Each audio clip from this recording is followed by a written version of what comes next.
थोड़े हाथों को और भी उठा सकते हैं और जयकारा और ऊंचा लहरा सकते हैं। नरेंद्र मोदी जी का हेलीकॉप्टर लगभग हमारे उस रेडियस में है और आपका जयघोष वहां हेलीकॉप्टर तक पहुंच जाए तो वो हेलीकॉप्टर थोड़ा जल्दी नीचे उतर जाए। एक बार दोनों हाथों को उठाकर भारत माता की। मंच पर विराजमान भारतीय जनता पार्टी के प्रदेश अध्यक्ष आदरणीय सीपी जोशी जी और उनके साथ में विराजमान सम्मानित मंच में सभी के चरणों में प्रणाम करता हूं। सामने विराजमान सभी देवतुल्य मेरे पिता तुल्य बुजुर्ग, सभी युवा मित्र, माताएं बहनें, आप सभी के चरणों में प्रणाम करता हूं। वैसे मैं क्रम में नहीं था, पर सीपी जोशी जी जब मंच पर आए तो उन्होंने कैलाश जी को कहा कि प्रकाश माली पीछे बैठा है, उसको एक बार मंच पर बुलाइए। तो मैं आप सभी लोगों के बीच में उस बाड़मेर की उस सभा को याद दिलवा रहा हूं जहां पर हमने चौकीदार गाया था और देश के प्रधानमंत्री जी ने रुक कर उस चौकीदार में आप सभी लोगों के लहराते हुए हाथों को, दोनों हाथों को उठाकर तालियों को बजाते हुए देखा था। एक बार वो दो पंक्तियां सुना दो। जब देख मेरे पास में अभी रिदम नहीं है, पर मैं सोचता हूं कि आपकी तालियां रिदम बन जाए। तो एक बार मेरे साथ में तालियों के साथ में, चोर लुटेरों को है करने खबरदार, हो आया करने खबरदार। ताली के साथ, चौकीदार चौकीदार मैं हूं देश का चौकीदार चौकीदार।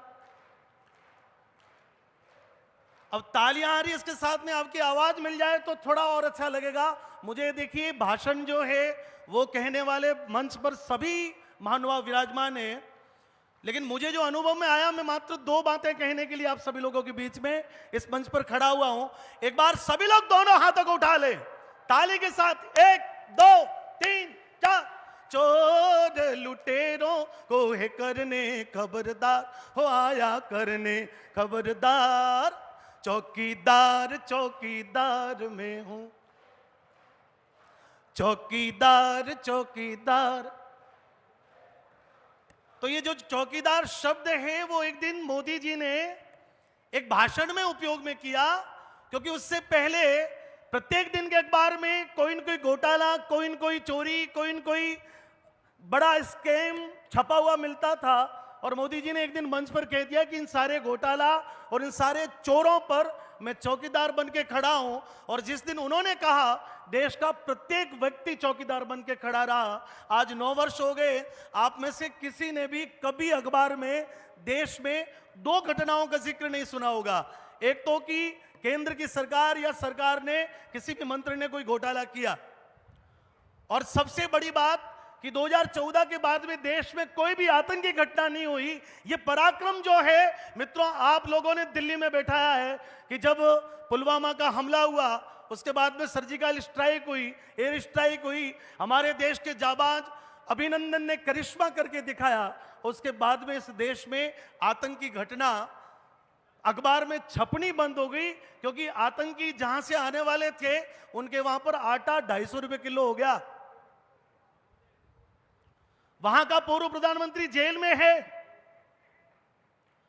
वहां का राष्ट्रपति जो है वो जेल में जाने की तैयारी में है। मित्रों, जो अमेरिका उस व्यक्ति के नाम से वीजा देने के लिए तैयार नहीं था, उसी अमेरिका के राष्ट्रपति अभी G20 के सम्मेलन में दिल्ली में भारत के 140 करोड़ लोगों के बीच में हाथ जोड़ के उनका अभिवादन स्वीकार करने के लिए मजबूर थे। यह शक्ति किसकी है?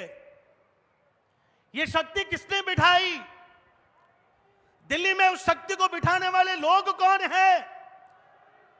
तो वो लोग जो हैं मेरे सामने हजारों की संख्या में यहां बैठे हैं। मैं सोचता हूं कि 2024 का जब जनवरी महीना आएगा और उसकी 22 तारीख को जब प्रभु श्री राम अपने सबसे नवीन विग्रह में विश्व के सबसे भव्य मंदिर में बैठेंगे, उस समय भारत की ये तरुणाई जो है, भारत की जो ये धार्मिक आस्था है, वो पूरे विश्व के सामने व्यक्त होने वाली है। ये परिवर्तन किसने किया? उस परिवर्तन के साक्षी कौन है? उस परिवर्तन को करने वाले लोग कौन हैं?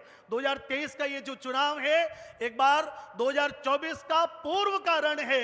मैं आपसे निवेदन करता हूं, हो सकता है कि आपके मन में बहुत सारे विषय आए, लेकिन जब देश का हित हो, जब देश के हित का विषय हो, तो हम अपने छोटे छोटे विषयों को साइड में रख सकते हैं। जब हमारे परिवार में कोई बड़ा कल्याण होने का कारण हो, जब कोई बड़ा कारण होना हो, तब हम छोटी छोटी बातों को अलग रख के देश के हित में सोच सकते हैं, राष्ट्र हित में। और 100% लोकमत परिष्कार के रूप में आप सभी लोगों से आह्वान करता हूं। मैं पूरे देश भर में घूमता हूं, मैं यूपी में भी कार्यक्रम करता हूं, मैं गुजरात में भी कार्यक्रम करता हूं, लेकिन वापस जब राजस्थान में आता हूं तो टूटी हुई सड़कों से जब गाड़ी गुजरती है तो बड़ा दुख होता है। आप दूर का बहुत छोड़िए, बायतू से कानोड़ चले जाइए। 5 वर्ष पहले जब चुनावी सभा के लिए हम कानोड़ गए थे तो उन्हीं खड्डों से, उन्हीं टूटी हुई सड़कों से मैं कानोड़ पहुंचा था।